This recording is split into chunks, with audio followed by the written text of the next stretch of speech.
മഹാരാജാവ് ജനകനെ കുറിച്ച് നമുക്ക് എല്ലാവർക്കും അറിയാം. അദ്ദേഹത്തിന്റെ വിദ്വൽ സദസ്സിലേക്ക് ഒരു ദിവസം അഷ്ടാവക്ര മഹർഷി കയറി ചെന്നു. അത് കണ്ട് എല്ലാവരും ചിരിച്ചു. അതിനുശേഷം മഹർഷിയും രാജാവും തമ്മിൽ ഒരു ഹ്രസ്വ സംഭാഷണം നടക്കുന്നുണ്ട്. ആ സംഭാഷണത്തിനൊടുവിൽ തന്റെ നിസ്സാരതയും അജ്ഞാനവും ബോധ്യപ്പെട്ട് ബ്രഹ്മജ്ഞാനം ഉപദേശിക്കാൻ രാജാവ് മഹർഷിയോട് ആവശ്യപ്പെട്ടു. അഷ്ടാവക്ര മഹർഷി പറയുന്ന മറുപടിയാണ്: മുക്തിമിച്ഛസി ചേത്താത്ത വിഷയാൻ വിഷവത്യജ ക്ഷമാർജവദയാതോഷ സത്യം പീയൂഷവദ്ഭജ. മുക്തിയാണ് ആഗ്രഹിക്കുന്നത് എങ്കിൽ ഈ ലോക വിഷയങ്ങളിലുള്ള ആസക്തി ഒരു വിഷവസ്തു എന്നതിനെ പോലെ ത്യജിക്കൂ.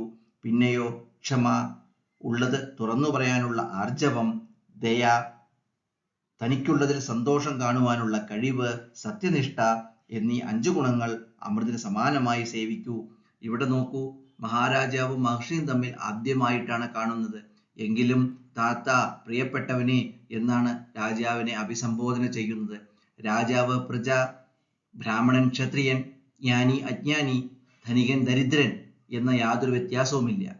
മുക്തി വേണമെങ്കിൽ ഒരു പ്രത്യേക മതത്തിൽ വിശ്വസിക്കൂ എന്നിവിടെ പറയുന്നില്ല. ഈശ്വരൻ എന്നൊരു വാക്കുപോലും ഉച്ചരിക്കുന്നില്ല. എത്ര ശ്രേഷ്ഠമായ ഉപദേശം, എത്ര ശ്രേഷ്ഠമായ ചിന്താധാര! ഇതാണ് നമ്മുടെ സനാതന ധർമ്മത്തിന്റെ കാതൽ. ഇതായിരിക്കട്ടെ വരും തലമുറയ്ക്ക് നാം പകർന്നു കൊടുക്കുന്നത്.